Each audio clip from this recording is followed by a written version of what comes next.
బ్రాహ్మణులకు శుభవార్త. Hindu prize services in USA. విదేశాలలో ఉద్యోగ అన్వేషణ చేయాలనుకున్న ఔత్సాహికులకై అభ్యర్థుల నుండి దరఖాస్తులు కోరుతుంది. సంప్రదించవలసిన వాట్సాప్ నంబర్ 9866155399. నమస్తే, వెల్కమ్ టు అవర్ ఛానల్. నేను పద్మిని. ప్రస్తుతంతో పాటు ప్రముఖ ఆధ్యాత్మికవేత్త, ప్రముఖ ఆస్ట్రాలజర్, అమ్మవారి సేవకులు, దత్త గణపతి ఉపాసకులు మురళీధర శర్మ గారు మనతో పాటు ఉన్నారు. మాట్లాడదాం. మురళి గారు నమస్కారం అండి. మహాదేవ శ్రీమాత్రే నమః. జీవితంలో డౌన్ ఫాల్ వచ్చిందండి మాకు అని చెప్పేవాళ్ళని మనం వింటూ ఉంటామండి. డౌన్ ఫాల్ వచ్చింది, ఇది వరకు మేము చాలా చాలా చాలా అద్భుతంగా మా లైఫ్స్ ఉండేవి. All of a sudden down fall అనేది వచ్చింది. ఎందువలన వచ్చింది ఈ డౌన్ ఫాల్ తెలియదు. డెఫినెట్గా అసలు బాగా బ్రతికిన వాళ్ళు ఒకవేళ ఇట్లాంటి పరిస్థితి కనుక వస్తే దాన్ని తట్టుకోవటం నిజంగా చాలా మనోనిబ్బరం ఉంటే తప్ప చేస్తారు. డెలికేట్ మైండెడ్ ఉంటే, ఇందాక కాల్ మాట్లాడడం చాలా భయానకంగా అనిపించింది. ప్రెగ్నెంట్ వాళ్ళ వైఫ్ మేము సూసైడ్ చేసుకుంటాము అని అంటే చాలా బాధ అనిపించింది. ధైర్యాన్ని ఎటువంటి పరిస్థితుల్లోనూ కోల్పోకూడదు. మీరొక్కరే కష్టపడట్లేదు, ప్రపంచంలో అందరూ కష్టపడుతున్నారు, ఈవెన్ అంబానీతో సహా. సో ధైర్యాన్ని కోల్పోవద్దు. ఎనీవేస్, ఈ డౌన్ఫాల్ నుంచి మళ్ళీ పూర్వ వైభవం మాకు రావాలండి అని అంటే ఏం చేయాల్సి ఉంటుంది? అసలు ఎక్కడ తప్పిదాలు జరుగుతూ ఉంటాయండి జనరల్గా?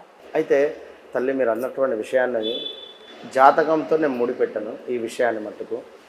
ఎందుకంటే కర్మ అనేటువంటిది అనుభవించాల్సిందే ఖచ్చితంగా కూడా. కొందరు తెలియక కొన్ని తప్పులు చేస్తారు.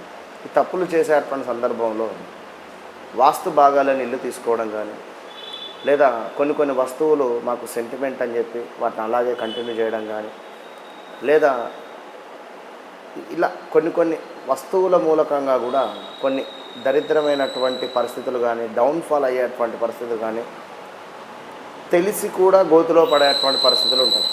కొన్ని వస్తువులు రావటంతో ఇంట్లోకి వర్షం పడే సూచన ఉన్నది, గొడుగు తీసుకుపోమంటే పడదు అంటే ఏమవుతుంది, తడుస్తాం. మొన్న అదేదో వీడియోలో జనరల్గా ఒక రీల్, ఎండ బాగా కొడుతుంది నాయన, టోపీ క్యాప్ పెట్టుకొని పో, లేదా మజ్జిగ తాగు, జేబులో ఒక నిమ్మకాయ తీసుకుపోవాలమ్మా, నాకేం కాదు నేను తోపు అన్నాడు. తెలంగాణ తోపుకు వడదెబ్బ దాకింటికి వస్తాడు. ఏమైంది తోపుకు? మాడిపోయిన పోపు. అట్లనే కొన్ని వస్తువులు ఇంట్లో కానీ చేతికి కానీ, ఇంట్లో కానీ చేతికి కానీ పగిలినటువంటి వాచ్లు ఉండకూడదు. పగిలిన వాచ్, వాల్ క్లాక్ కానీ బ్రెస్ట్ వాచ్ కానీ పగలకూడదు. ఎవరో గిఫ్ట్ ఇచ్చారు, లైట్గా పగిలింది, ఏం కాదు అనుకున్నా కూడా కొంత కర్మ అనుభవిస్తాయి. దరిద్రానికి ఇబ్బంది హేతు అవుతుంది అది 100%. కనుక అదొకటి. ఇంట్లో పగిలినటువంటి అద్దాలు కావచ్చు,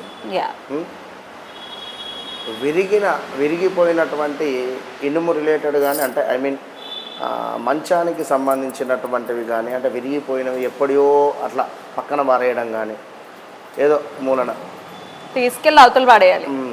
ఇలాంటి సామాన్లు ఉంటాయి కదండి, అవి కూడా ఇరిగిపోయినవి కూడా వాడుతూ ఉంటారు. వాడకూడదు, తీసేయడమే ఖచ్చితంగా కూడా. అయితే మరొకటి ఏమిటంటే ఎక్వేరియం. ఇవాళ రేపు అంతా కూడా సిటీలలో ఎక్వేరియంస్ కొంత అది క్రాక్ రావడం కానీ, అయితే అందరికీ ఫిష్ను పెంచుకోవడం కానీ, అంటే ఇవి అందరికీ సెట్ కాదు వాస్తవానికి. ఇది ఇంట్లో ఉంటే మంచిదే, కానీ కొన్ని డైరెక్షన్లో ఉన్న అది కొంత పగిలిపోయి ఉన్నా కూడా దానివల్ల కూడా ఇంట్లో కొంత నెగిటివ్ అనేటువంటిది జనరేట్ అవుతుంది. ఇక మరొకటి ఏమిటంటే ముఖ్యంగా కూడా మనకు దక్షిణమును పశ్చిమము వైపులో మనకు ఉండేటువంటి వాటర్ ట్యాంక్ ఇంటి పైన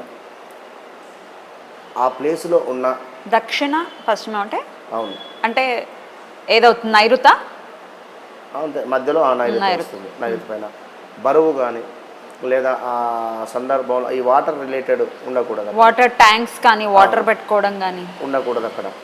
అంటే కొంచెం ముందుకు అని చెప్పి దిశ అనేటువంటిది, మరీ కార్నర్లో పెడితే ఇబ్బంది అవుతుంది. ఓకే, ఇలాంటి సిచ్యువేషన్స్ ఎదుర్కొన్నా కూడా ఇబ్బందికరమైనటువంటి పరిస్థితి ఉంటుంది.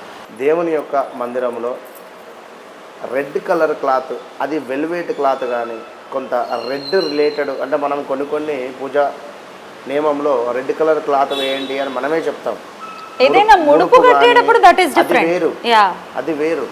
కానీ ఇలా దేవుని యొక్క పూజా మందిరం ముందు రెడ్ కలర్ క్లాత్ వేసి అది ఖాళీగా ఉంచి ఆ స్థలము ముందు స్వామివారు ఉండడము, ఇది కూడా కొంత పెట్టకూడదు అట్లా.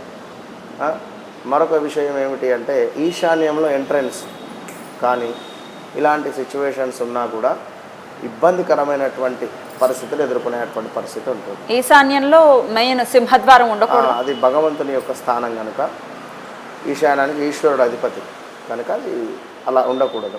అయితే ఇలాంటివి ఎవరైతే ఇంట్లో అంటే కొందరు వాస్తు చూడకుండానే తీసుకుంటారు, మరికొందరు ఇలా ఉన్నప్పటికీ కూడా అందులోనే ఉంటారు. ఈ ఐటమ్ అయితే మళ్ళీ బయటికి వెళ్ళి ఏం కిరాయి ఉంటామని ఇలాంటి సిచ్యువేషన్ ఉంటే ఎదుగు బొదుగు ఉండదు, సంతానం కాదు, పెద్దవానికి పెద్దగా ఎదుగుదల ఉండదు ఇంట్లో. అసలు చాలా ఇళ్లలో మనం చూస్తున్నామండి, ఈశాన్యపు ఎంట్రన్సే పెట్టేసుకుని చాలా మంచిది అని చెప్పి ఈశాన్యపు ఎంట్రన్స్ని చాలా ప్రిఫర్ చేస్తున్నారు. ఇక దేవుడి గది అంటే ఎక్కడ ఆగ్నేయపు ఈశాన్యంలో పెట్టుకోవడము చేస్తున్నారు, చెక్కతో చేసేసి పారేస్తారు అక్కడ. యా, కానీ ఈశాన్యం అంటే అది ఈశ్వరుడికే సొంతం. అయితే ఈ విధంగా కొంత ఇందులో మనం చెప్పినటువంటివి ఏమైనా మీకు తారసపడుతూ ఉన్నాయా అవి ఒకసారి చెక్ చేసుకొని తప్పకుండా వాటి నుండి మీరు విముక్తి కలగాలి అంటే కొంచెం దూరం పెట్టేసి చూడండి ఒకసారి.